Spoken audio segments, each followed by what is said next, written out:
नमस्कार दोस्तों, PB study academy में आप लोग का स्वागत है। तो आइए आज हम जानते हैं कि विकलांग बालक के बारे में दोष क्या है, पहचान कैसे करेंगे, इसका बीमारी को किस विकार में रखा जाता है, इसका थ्योरी हम पिछले वीडियो में पढ़ा चुके हैं। आज हम आप लोगों का इसमें बहुविकल्पी क्वेश्चन कराएंगे। तो आइए आज का पहला क्वेश्चन देखें और साथ ही साथ जो लोग हमारे चैनल को सब्सक्राइब नहीं किए हैं वो सब्सक्राइब कर लें। तो आइए आज का पहला क्वेश्चन कह रहा है, इनमें से कौन सा अधिगम अशक्तता वाले छात्रों की एक विशेषता है। अशक्तता मतलब यह होता है, अशक्तता मतलब कि कौन से बालक मतलब विकलांग रूप से हैं, किसी न किसी क्षेत्र में विकलांग हैं। तो पहला दिया है कि एक से नीचे की बहुलित बुद्धि लब्धि। देखिए, यदि क्या बोलते हैं, यदि 50 से नीचे है, 50 से नीचे है तो वह बालक मंद बुद्धि का कहलाएगा। वह बालक क्या कहलाएगा? मंद बुद्धि का कहलाएगा, न कि अशक्तता का यह कोई विशेषता है। तो पहला मेरा क्या हो गया? पहला मेरा गलत हो गया। दूसरा देखिए, कह रहा है कि धारा प्रवाह रूप से पढ़ने तथा शब्दों में पलटकर जाने में कठिनाई। हाँ देखिए, एक जो पिछले वीडियो नहीं देखे हैं वह देख लें। हम आप लोग को पढ़ाए हैं कि डिसलेक्सिया का जो विकार होता है, डिसलेक्सिया विकार, उसमें क्या होता है, बालक को पढ़ने में एकदम प्रवाह रूप से पढ़ने में कठिनाई होता है और उसके बाद वह बालक जो है बी और डी में अंतर नहीं कर पाता है। बी और डी में अंतर नहीं कर पाता है, पलट दिए तो अंतर नहीं कर पाएगा। सा में जैसे हो गया सा और वाज, इसमें भी वो अंतर नहीं कर पाता है। तो यही एक दूसरा मेरा क्या है, यह इसका एक विशेषता है। जब दूसरा है तो यानी कि तीसरा भी नहीं है और चौथा भी नहीं है। आशा करता हूं कि आप लोग को समझ में आ गया होगा। यानी कि यह कौन सा विकार है? धारा प्रवाह रूप से पढ़ने तथा शब्दों में पलटकर जाने में कठिनाई। यह कौन सा विकार है? तो जो विकार है डिसलेक्सिया है। कौन विकार है? डिसलेक्सिया है। क्या है? डिसलेक्सिया है। यानी कि इस विकार को हम किससे जानते हैं? डिसलेक्सिया के नाम से जानते हैं। आइए अगला क्वेश्चन देखते हैं।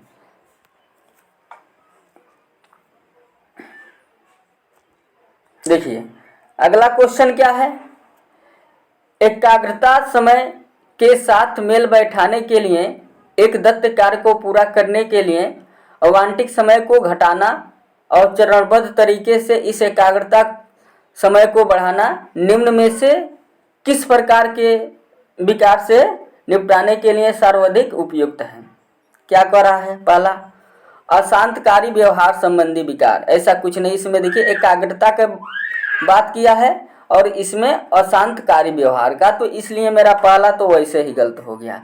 डिस्पेसिया, देखिए जो डिस्पेसिया है यह आप लोगों को इसमें नहीं आता है। डिस्पेसिया में नहीं, डिस्पेसिया नहीं है, गलत से लिखा गया है। ये डिसलेक्सिया होना चाहिए। ये क्या होना चाहिए?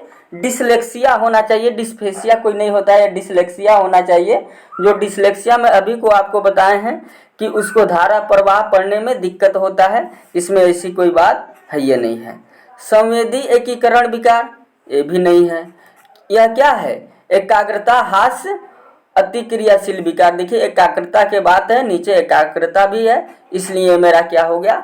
सही हो गया। आशा करता हूं कि ये भी आप लोगों को समझ में आ गया होगा। देखिए जितने भी क्वेश्चन हैं सारे एग्जाम में पूछे गए क्वेश्चन लिए हैं। ऐसा नहीं है कि एक भी क्वेश्चन नहीं है कि जो एग्जाम में पूछा नहीं गया। आगे चल के मैंने सन तो नहीं लिखा है किस सन में पूछा है, लेकिन 2013, 14, 15, 16 किसी न किसी साल, हर साल पूछा गया ही क्वेश्चन लिए हैं, यानी कि प्रीवियस ईयर ये क्वेश्चन है।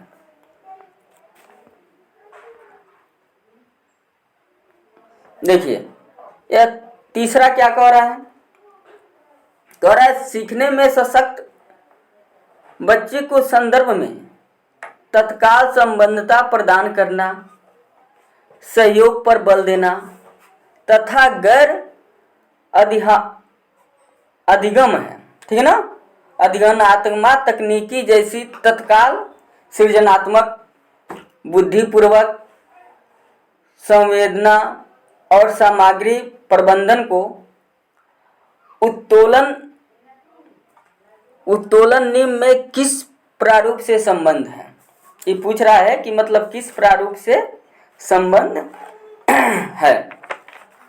तो आइए अब इसको हम जानते हैं। देखिए पहला क्या कह रहा है कि उपचारात्मक। देखिए उपचारात्मक संबंध का मतलब, उपचारात्मक प्रारूप का मतलब समझते हैं उपचार, यानी कि हमने किसी काम को पता लगाया और उसको उपचार किया, यानी किसी काम को पता लगाना। तो इसमें तो ऐसा कुछ है नहीं, तो वैसे गलत हो गया।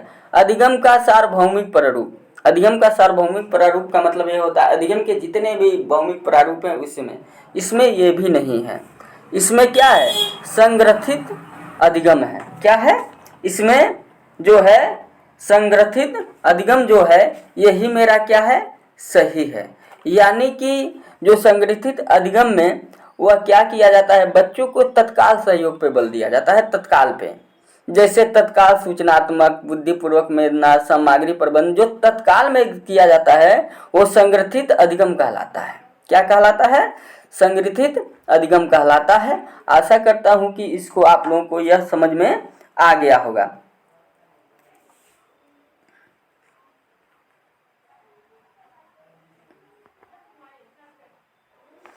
देखिए अगला क्वेश्चन क्या कह रहा है, अधिगम अक्षमताएं।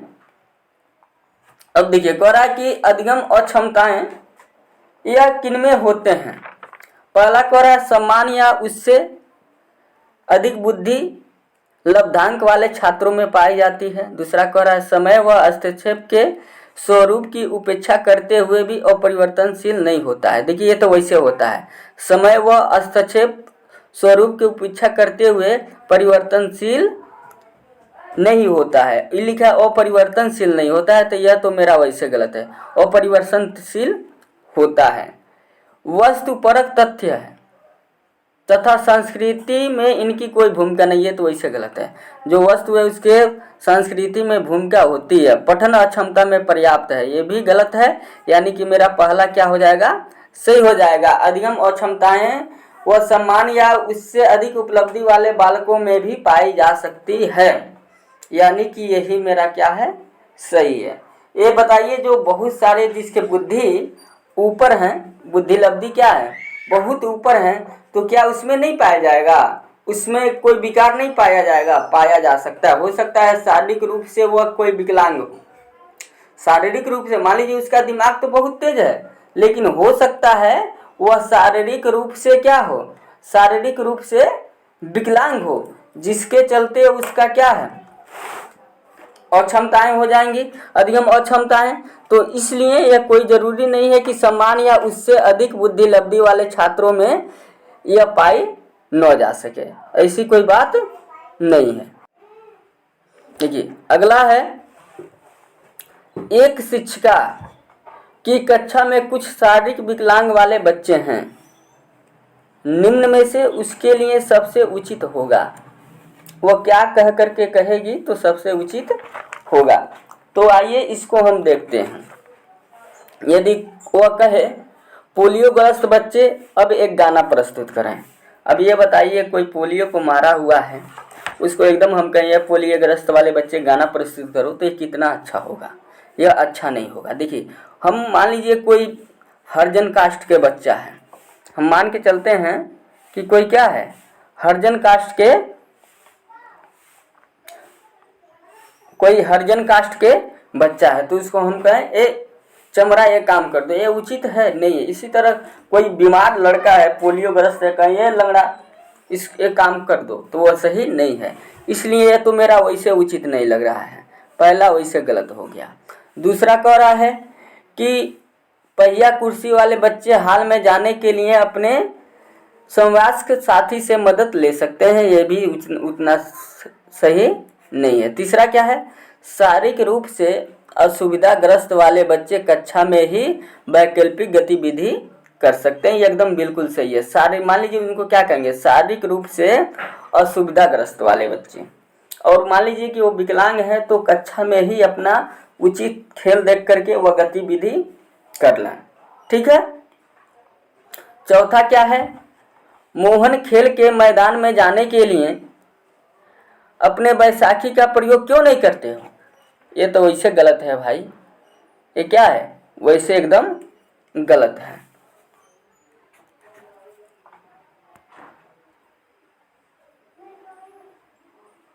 देखिए अगला क्या कह रहा है, शारीरिक रूप से अक्षम बच्चों को समानतः, जो शारीरिक रूप से होते हैं अक्षम बच्चों के समानतः क्या होता है, उन लोगों का जो शारीरिक रूप से बच्चे जो हैं, मान लीजिए कि अक्षम हैं, उनको डिस्ग्राफिया होता है।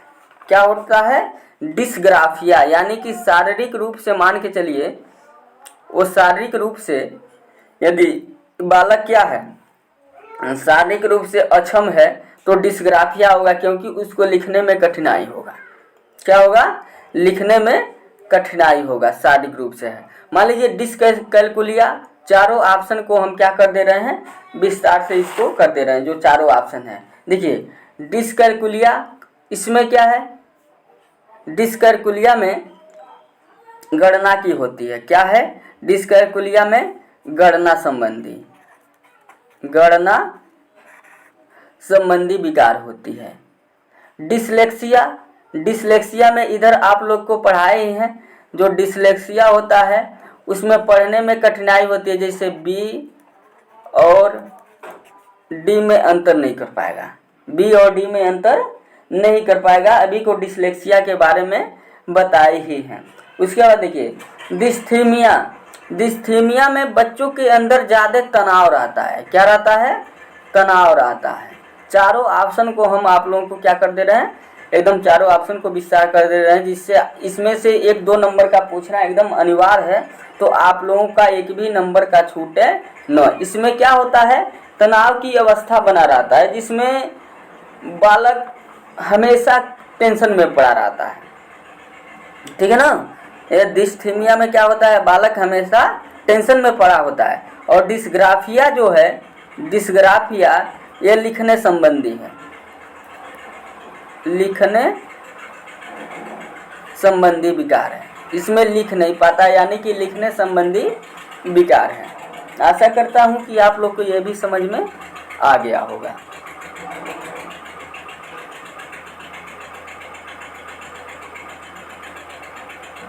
देखिए अगला क्या है, सीखने संबंधी निरोगताएं समानतः।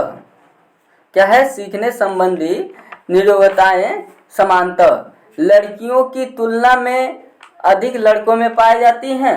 देखिए क्या कर रहा है, लड़कियों की तुलना में लड़कों में अधिक पाई जाती है, ऐसा कोई बात नहीं है। तुलना तो हम कर ही नहीं सकते हैं। क्या है, तुलना तो हम कर ही नहीं सकते हैं, क्योंकि यह लड़की लड़का में कोई अंतर नहीं है। हो सकता है कि लड़की भी तेज हो सकती है, हो सकता है लड़का भी तेज हो सकता है, तो इसमें हम कोई तुलना नहीं कर सकते हैं। उसके बाद क्या कह रहा है कि अधिकतम उन बच्चों में पाई जाती है जो शारीरिक क्षेत्र की अपेक्षा, ये भी एकदम वैसे गलत है यार, एकदम गलत है। कह रहा है उन बच्चों में पाई जाती है जिनकी पौष्टिक अभिभावक इस प्रकार की समस्या से ग्रसित होते हैं। एकदम सही बात है।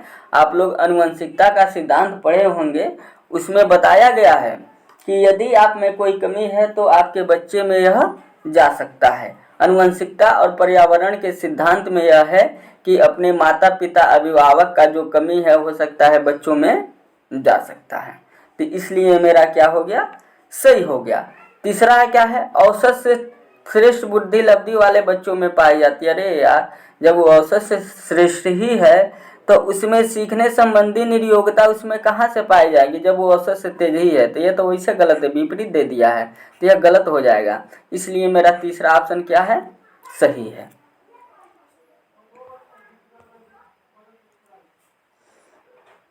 देखिए इसमें कह रहा एक बच्चा जो किससे ग्रस्त है, वह सा और वाज में अंतर नहीं कर पाता है। छूट गया है बीच में, सा और वाज में अंतर नहीं कर पाता है। तो इससे पहले ही पढ़ाए हैं क्या, डिसलेक्सिया। क्या पढ़ाए हैं, डिसलेक्सिया। देखिए डिसलेक्सिया दो जगह हो गया है क्या, डिसलेक्सिया, डिसलेक्समिया, यह तो कोई चीज ही नहीं है, ठीक है ना। उसके बाद क्या कह रहा है, पहला ऑप्शन है शब्द, क्या, शब्द जाबलिंग विकार, इसके कोई दिक्कत ये नहीं है, ठीक है ना।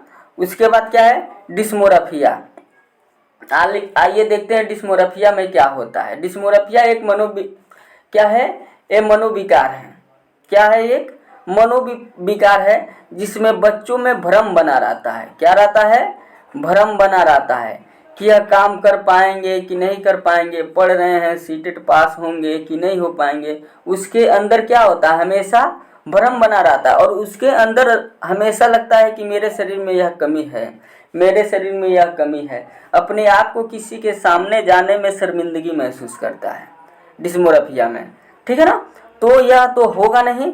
कह रहा है कि बच्चे जो सा को वा पढ़ता है वह यही ग्रस्त है, वह सा और बीच में जो यहाँ पे बीच में है, यहाँ पे बीच में सा हो जाएगा, सा हो जाएगा। सा और वाज में अंतर नहीं कर पाता है तो बीच में सा हो जाएगा। तो डिसलेक्सिया ही मेरा क्या हो जाएगा, सही हो जाएगा।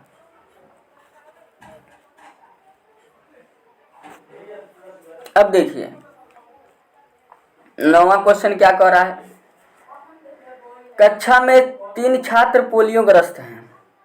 खेल के कालांश में उन्हें आप क्या करेंगे।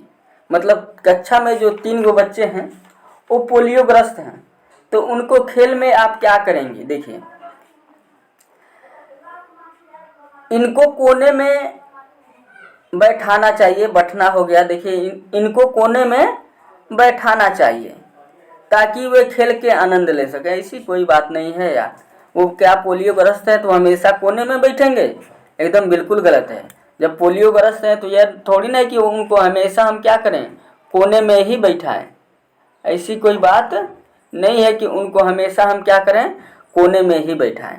कह रहा है कि अन्य बच्चों के साथ उचित खेलों के लिए, एकदम बिल्कुल सही है। अन्य बच्चों के साथ हम क्या करें, उचित खेल जो उनके लिए खेल है उसमें हम क्या करें, प्रोत्साहित करें, एकदम बिल्कुल सही है। तो रहा केवल आंतरिक खेलों में हिस्सा लेने की अनुमति देना चाहिए, तो एकदम गलत है। जहाँ पे केवल आ गया वो नेगेटिव शब्द है। देखिए जहाँ पे केवल, मात्र, याद करना, रटना, यह सब आ गया तो सीटेट में यह सब निगेटिव शब्द माना जाता है, तो इसलिए मेरा गलत हो गया। चौथा क्या है, कक्षा में सभी बच्चों के साथ खेलने के लिए जोड़ देना चाहिए। अरे यार उसको जोड़ क्यों दोगे, उसका मन करेगा तभी नहीं खेलेगा। जोड़, मारना, पीटना, ये भी क्या है, निगेटिव शब्द है। यह आज की शिक्षा जो चल रहा है वह बाल केंद्रित शिक्षा है, टीचर अध्यापक केंद्रित शिक्षा नहीं है। आप उसके ऊपर जोड़ नहीं दे सकते, ठीक है ना। तो मेरा सबसे सटीक आंसर कौन सा है, दूसरा है।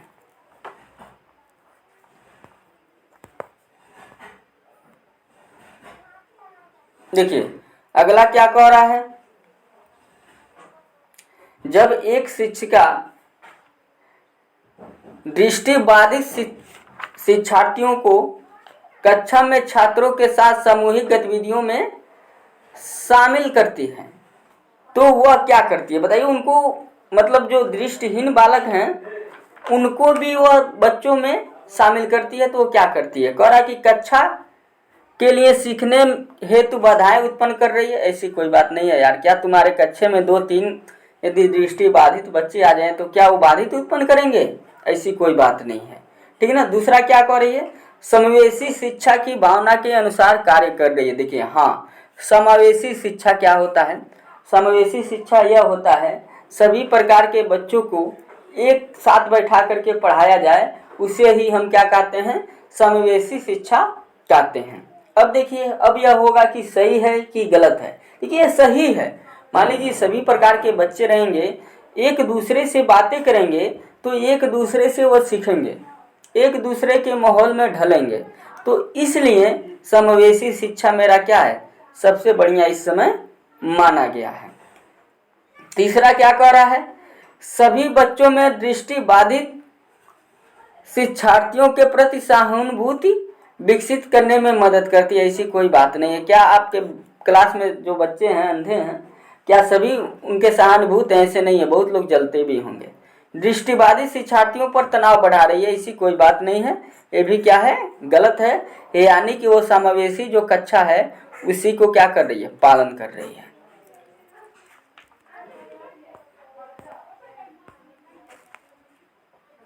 ग्यारहवां क्या है?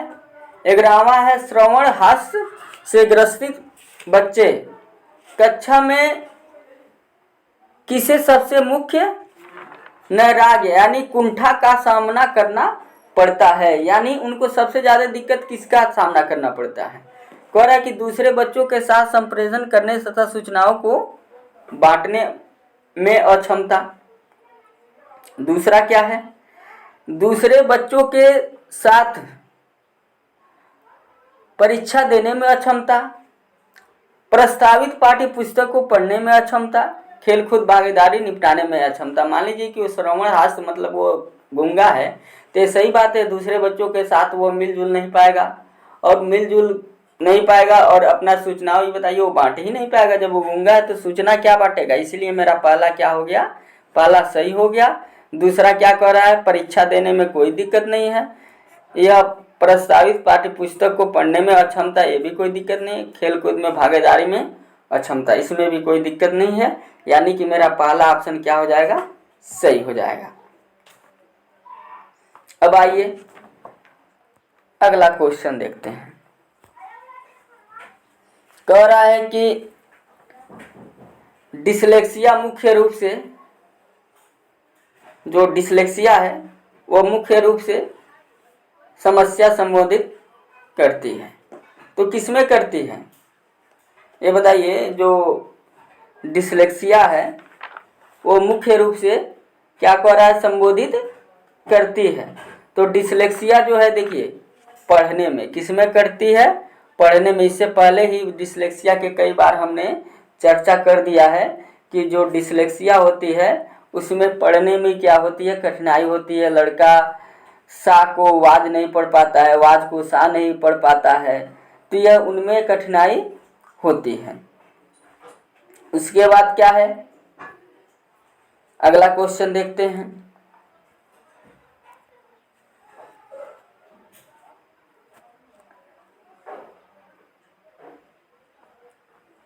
देखिए, विशेष आवश्यकताओं वाले बच्चों को शिक्षा उपलब्ध कराई जानी चाहिए। कह रहा है अन्य समान बच्चों के साथ, ठीक है ना? क्या कह रहा है? अन्य समान बच्चों के साथ कराई जानी चाहिए। एकदम बिल्कुल सही है। क्या है? बिल्कुल सही है। क्या है? विशेष आवश्यकता वाले बच्चों को शिक्षा उपलब्ध कराई जानी चाहिए अन्य समान बच्चों के साथ। इससे पहले हम आप लोग को पढ़ाएंगे समावेशी शिक्षा में सभी प्रकार के बच्चे को एक साथ बैठा करके अन्य समान बच्चों के साथ बैठा करके पढ़ाया जाता है, जिससे वो भी क्या होता है? धीरे धीरे उनके तरफ ढलने लगता है। आप यह बताइए कि दोनों हम पागल आदमी को एक पास बैठा दें तो दोनों कुछ काम कर पाएंगे? नहीं कर पाएंगे। लेकिन एक बढ़िया और एक पागल आदमी को एक पास बैठाएं तो दोनों मिल करके कोई ना कोई हल निकाल देंगे। यदि कोई चीज़ उठाना रहे, जब दोनों ही आलसी हैं तो कौन उठाएगा? कोई नहीं। ये को थोड़ा फरार है तो उनके मार खींच के ले जा करके उठवाएगा, समझा करके उठवाएगा। तो इसलिए उनको अन्य समान बच्चों के साथ शिक्षा उपलब्ध कराई जानी चाहिए। तो यानी कि यह तीनों क्या हो गया, गलत हो गया।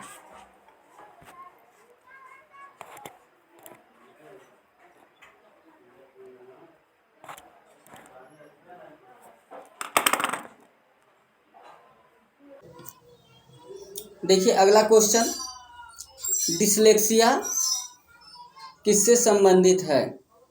तो डिसलेक्सिया जो है यह पठन विकार से संबंधित है। डिसलेक्सिया किसे है? यह पठन विकार से संबंधित है।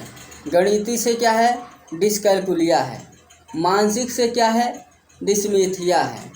और व्यवहार से क्या है?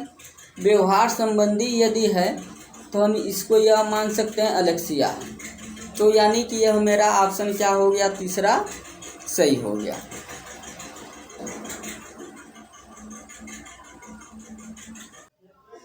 अगला है, विशेष रूप से प्राथमिक स्तर पर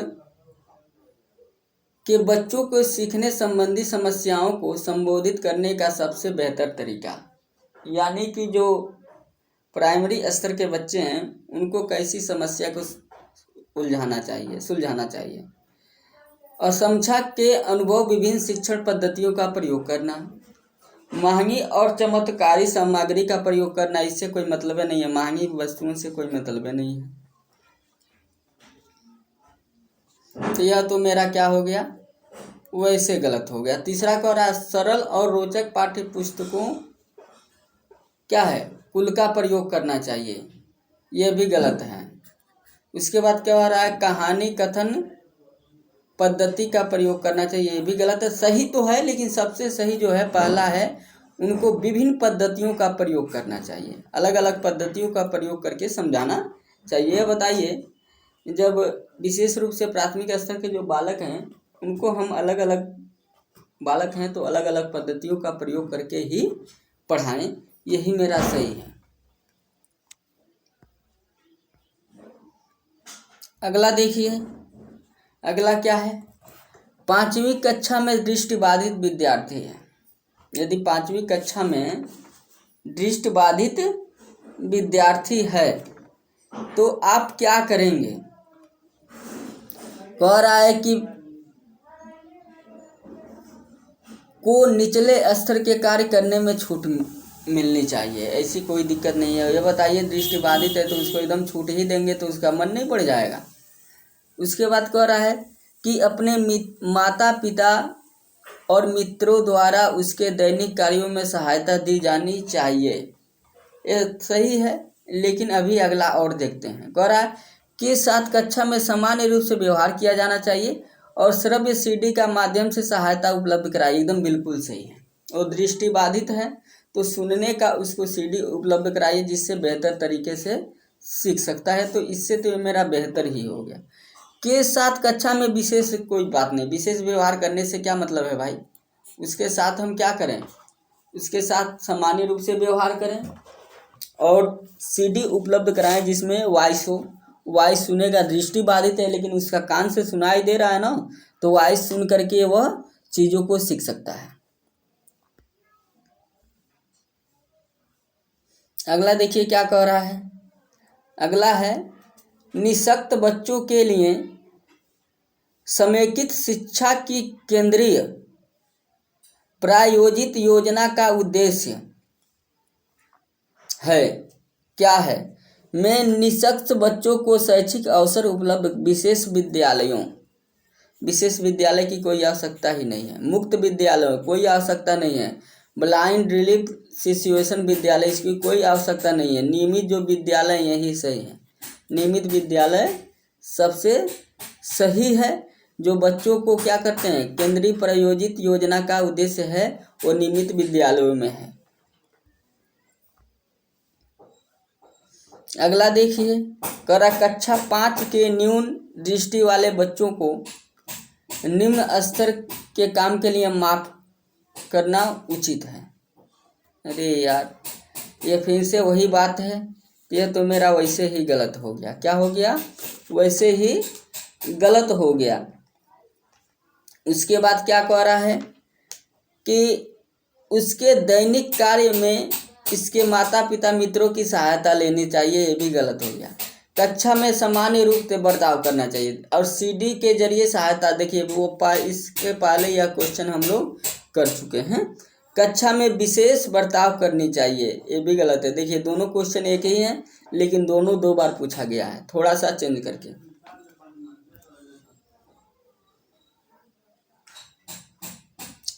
अगला क्या है, डिस्थीमिया क्या है। देखिए यह क्या है, डिस्थीमिया, यह गलत हो गया है।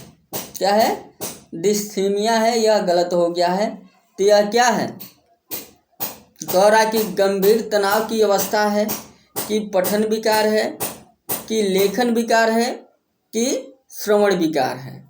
तो ये क्या है, यह गंभीर तनाव विकार है, ठीक है ना। ये क्या है, यह गंभीर तनाव विकार है। डिस्थीमिया इधर हम लिख देते हैं, यह गलत लिखा गया है। यह क्या हो गया है, गलत लिखा गया है।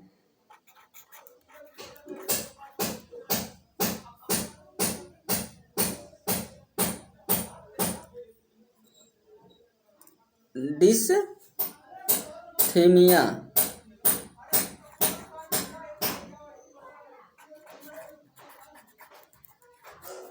डिस्थीमिया है, ठीक है ना, ये गलत लिखा गया है। तो यह डिस्थीमिया में बताया ही है आप लोग इससे पहले कि यह गंभीर तनाव की अवस्था है।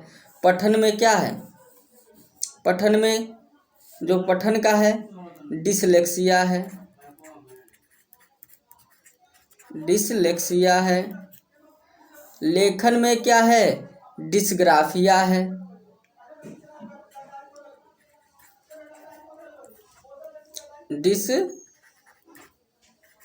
डिसग्राफिया है, ठीक है ना। और श्रवण में क्या है, जो श्रवण में है ये डिस्मोरफिया है। तो आइए अब अगला देखते हैं, गणित समझने की आवश्यकता। देखिए डिस्कैलकुलिया है, क्या है, डिस्कैलकुलिया, यानी कि दूसरा ऑप्शन मेरा क्या हो जाएगा, सही हो जाएगा। एक बार और आइए इन चारों को हम देख लेते हैं। इसके बाद डिस्ग्राफिया, देखिए डिस्ग्राफिया लेखन यानी लिखने में, ठीक। डिस्कैलकुलिया गणितीय गणना में। क्या है, डिस्थीमिया तनाव, डिस्मोरफिया अभी को पढ़ाए हैं कि जो डिस्मोरफिया है ये मनोविकार है, मनोविकार।